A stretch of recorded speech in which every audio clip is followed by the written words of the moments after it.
we got elected on a promise to make sure that people were paying their fair shares of taxes. Tax avoidance, tax evasion is something that we take very seriously. The system we have right now encourages the wealthy to pay less tax. That's not fair, and we're going to fix it. That looks very suspicious. Now, even in his last few days as Prime Minister, Justin somehow finds a way to get tied to a new scandal, which surprisingly for him actually isn't that new, and we'll get to that in a second. But this new scandal involves also Mark Carney. Now, yesterday there was a lot of coverage on the premiers, what they're going to be doing in regards to the tariff situation, the carve-out that Trump gave for the auto sector. But on CPAC, there was 2 videos that came out by the NDP press conferences, which was a little bit odd. And Charlie Angus, he tends to do these quite often. But this MP, Nikki Ashton, she actually lives quite far. There's not a lot of air travel. And if you drive from where she lives to Ottawa, it's a long drive. So she doesn't come to Ottawa too often. But she was there, did a press conference, and this one was called Concerns Over Mark Carney and Brookfield Asset Management. And this is what she had to say. It is the result of the intentional establishment of a tax code that allows the rich and powerful to get away without paying their fair share of taxes while workers pay more than what they have. The rich and powerful have been allowed and even encouraged to not pay what they owe in taxes. Which brings me to Mark Carney and Brookfield Asset Management, the person who has been touted as having the solutions to our economic challenges. And yet Mark Carney is very much the poster person for the broken system, the hollowing out of Canada that has made us so vulnerable today.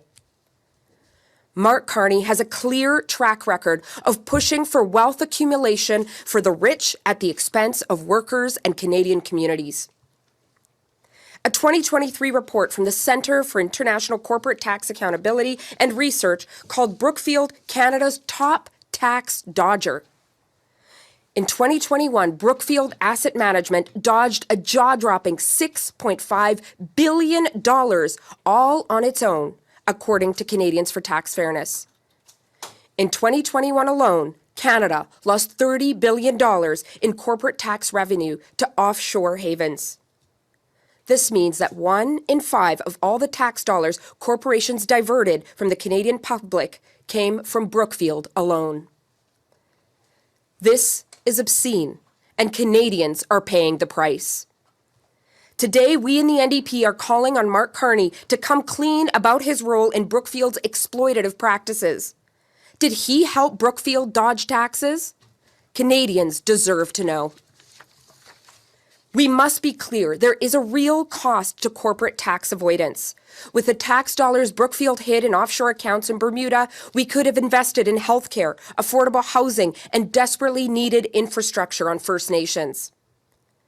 Today, we are calling for tax fairness to strengthen our sovereignty and our fight against the American administration, bold action that will begin to reverse the hollowing out of our economy and the inequality and vulnerability many Canadian workers face because of that hollowing out. Now, that was definitely a bombshell that Nikki just dropped there on Mark Carney and Brookfield, and it'll be interesting in the next few days if the mainstream media picks up on this at all, or if they even try to question him on it, because as of this Sunday, March 9th, I believe that's the end of the leadership race, and Mark is most likely going to be the next leader of the Liberal Party, meaning he will become the next Prime Minister. But this report that she was talking about is this report here from the Center of International Corporate Tax Accountability. And this was the one that they did on Brookfield, titled, Is Canada's Largest Alternative Asset Manager Dodging Global Taxes? Now, if you do download the report, it brings you to a 36-page report. And this section actually caught my eye, Section 4, the privatization of public infrastructure. It talks about how Brookfield has become increasingly focused on purchasing infrastructure on renewable power, and a lot of this is happening in South America, like Colombia, Brazil, etc. And this actually started to jog my memory in regards to a podcast I saw with Whitney Webb, and this is what Whitney had said. A lot of their companies were funded and directed by this entity that Mark mentioned earlier called Endeavor, which is chaired right now by Edgar Bronfman Jr., who, if you've read my book, you'll know a lot about the Bronfmans and organized crime and political power. They're, for example, the family that essentially bankrolled Justin Trudeau in Canada, among other figures. Now, Brookfield's involvement in Colombia, Brazil, South America jogged my memory because Edgar Bronfman Jr.'s company that you was talking about, Endeavor, is actually based in Argentina, and he's been doing a lot of stuff in Latin America. Now, the Bronfmans and the Trudeaus have a connection because Edgar Bronfman Jr.'s cousin, Stephen Bronfman, actually was the one who bankrolled Justin Trudeau's candidacy or campaign back in 2013 before he became the leader of the Liberal Party. Jillian, let's begin with Stephen Bronfman himself. Who is he? Well, he is probably the Bronfman that most Canadians have never heard of, Heather. He's always kept a very low profile as a businessman, a philanthropist, an environmentalist. But in 2013, he became a powerful player in Justin Trudeau's Liberal Party. Among those assembled was a man not much used to the campaigning part of politics, but a man the party would now rely on to raise the money it takes for campaigns to succeed. Now, shortly after all this, a discovery of information had been released called the Panama Papers or the Paradise Papers. And in these papers, it was documenting offshore financial affairs of hundreds of politicians, multinationals, celebrities, and high net worth individuals. Some of them household names have been revealed in these papers. And as we go down the list here, we get down to about here. A key aide of Canada's PM has been linked to offshore schemes that may have cost the nation millions of dollars in taxes, threatening to embarrass Justin Trudeau. Now, this is the story at hand, where it says, Paradise Papers tax revelations hit Canada PM Justin Trudeau's fundraiser. And the BBC reported on this, as well as CBC. Trudeau's chief fundraiser tied to multi-million-dollar offshore trust from the Paradise Papers. The Guardian reported on this, revealed Justin Trudeau's close advisor helped move huge sums offshore. Stephen Bronfman, who played a key role in the Canadian PM's rise, was involved in a complex offshore web leaked paper show. And then the people who actually broke the story, which was the International Consortium of Investigative Journalists, Justin Trudeau's chief fundraiser linked to offshore tax maneuvers. Long-standing offshore ties of the Liberal Party money man and his famous family provide jarring contrast to Canadian Prime Minister's campaign for tax fairness. And that's what Trudeau kept running on, is that taxes need to be fair, the wealthy need to pay more, yada, yada, yada. But isn't this funny how it says Justin Trudeau's close advisor helped move huge sums offshore? Who else is Justin Trudeau's advisor that has to do with money and now is tied to Brookfield, who is tied to offshore shenanigans? So at the beginning of his campaign, he was tied to an advisor who had offshore dealings and tax evasion. Now at the end of his campaign, it's the same thing. But I want to jump into a little bit more of that CBC report, so let's take a look at that. You're going to get some muscles. Stephen Bronfman had just been named to the party's national board. With his good friend Justin by his side, He's an old friend. PEI marked his coming out as revenue chair. Oh, the success will be whether or not we win the next election, which we will, and so that's how we gauge it. Money's a big part. And money is what Bronfman brought in. $15 million in the year that followed, more than the party had seen in any year in a decade. Armed with that, Team Trudeau forged ahead. Working hard on it, need your support. Sweeping to victory, and the promise of defending middle-income Canadians, fair taxes for all. It's a promise Prime Minister Trudeau never fails to repeat. Now, I have to admit, the CBC did a pretty good job in this investigation. I will leave the full link down below for the video. It's about 23 minutes. We will go back to a few different parts that I want to play, but I don't want the CBC to ding me, even though at some point they probably will. But yeah, Trudeau handpicked this guy as an advisor. He's handpicked Carney as an advisor. And now these same sort of situations are happening to Trudeau. But this article came out from the Globe and Mail a year or so after he became the prime minister, saying Trudeau says he does not have money in offshore accounts. No, we do not. Mr. Trudeau told reporters at an event in Sudbury when asked if he and his family have investments in offshore accounts. I have entirely and completely been transparent about mine and my family's finances. That is something I learned early on that Canadians expect from their leaders. Now, I don't for a second believe that Trudeau has no shady business or no ties to this sort of thing, because even in this report, his dad is tied into it. His dad helped appoint senators just like Trudeau is doing, where he's stacking the deck.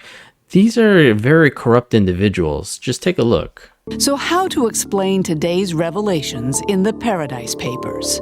A company headed by Justin Trudeau's hand-picked chief fundraiser, heavily involved in an offshore trust that may have cost Canadians millions in unpaid taxes. It's a 20-year trail of confidential memos and private records from two prominent Liberal families, exposing what tax experts say appear to be sham transactions, disguised payments, tax loopholes exploited at every turn. The trust was in the name of Colber, Leo Colber. He's Stephen Bronfman's godfather, used to run Claridge himself, and the two of them worked side by side for years. Colber was as close to the Bronfmans as anyone could be, a surrogate son who jokingly called himself the family's consigliere and who used his connections to raise millions for the Liberal Party of Canada. Private fundraisers at his own Westmount home, parties attended by Bronfmans and prime ministers alike. Colber was very close to Pierre Trudeau, too. Yes, that's young Justin with him there. It was Trudeau Sr. who rewarded Colber by appointing him to the Senate. And it was while Leo Colber was sitting as a senator and running Claridge that he established his offshore trust. Now, it's absolutely mind-blowing how long this has been going on, especially with the Liberals. And it's not to say that Conservatives are scot-free, but I have not heard of these kind of scandals coming out from the Conservative Party. But I want you to listen to the closing of the CBC investigation and how the Liberals and Justin handled this. Started this story, Gillian, telling us about Stephen Bronfman. As you've reported, he loaned money to the Colber Trust. He heads the company that helped set it up. He's also the Liberal Party's revenue chair. Did you get any answers from him? We tried, Heather, but Mr. Bronfman has not returned any of our calls or emails. We then asked the Prime Minister's office what they thought, and they referred us to the Liberal Party. And in a statement, the party told us that Stephen Bronfman sits on the national board as a volunteer, supporting fundraising and not policy decisions.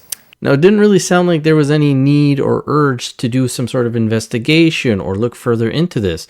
And this actually ties me to this next video where Andrew Scheer calls out Trudeau because this article came out saying Trudeau satisfied with Bronfman's explanation. PM Justin Trudeau says he's satisfied with the Liberal fundraiser Stephen Bronfman's explanation of his ties to the offshore accounts, but the Conservative leader Andrew Scheer calls these remarks inappropriate. And the remarks that Andrew Scheer is talking about is Justin Trudeau had been questioned about the CRA investigating these tax frauds, tax evasions, and Justin said, yes, the CRA is empowered, they're going to be doing whatever they need to do. But then he goes on to say, the question on Stephen Bronfman, they feel satisfied with his explanation, so that essentially the CRA shouldn't need to look into them because they're all good. And this is the clip on that. We have done much in regards to tax avoidance and tax evasion, including working with international partners, but we also recognize there is much more to do, and you can rest assured that the Canada Revenue Agency will take very seriously its responsibility to go after everyone and anyone involved in tax avoidance and tax evasion. In regards to the specific case you mentioned, we received assurances, the same assurances that are in the public declaration made in this case, and we are satisfied with that. It's quite frankly unbelievable that a day or two after the Canada Revenue Agency said that they would be taking this seriously, they'd be reviewing this, going through it, that the Prime Minister basically just says, we are satisfied. What kind of message does that send to the Canada Revenue Agency and the people that will be reviewing the file? We should let them do that work and let them do that review and find out, was there wrongdoing here? Just, there's a lot of people named, a lot of allegations made, and due process is important. It's important that people have the ability to have their case heard and defend themselves. It's up to Mr. Bronfman to defend himself, but for the Prime Minister, before any of that work is done, to go out and say we are satisfied, I think that's terribly inappropriate. Now, it's great to see that Andrew Scheer is still doing what he does best. He hasn't changed much. But I was interested in exactly did Bronfman say to Trudeau to give him this assurance that everything was good. And the only thing I could find was this CBC article that stated, Bronfman insisted on Monday that he has never funded nor used offshore trusts. Okay. Then it goes on to say, Bronfman said that he had no direct or indirect involvement with the trust other than an arm's length loan made over a quarter century ago. So this is all he had to say to Trudeau. Trudeau basically said, yeah, sounds good to me. We don't have anything to worry about. CRA, don't even worry about investigating this guy. It's all good. This is how corrupt these Liberals have been for so long. Trudeau tries to pretend that he's this nice guy. He's there for the people, but he's not. He's got so many ties, so many connections to all this stuff. And now with Mark Carney and Brookfield, who knows what else is going to come out. But with that being said, I'd love to hear from you guys. Do you think they're going to find anything on Carney and Brookfield? Do you think they're just going to sweep it under the rug? Let me know in the comment section below. And as always, I will catch you guys on the next one. Thanks so much.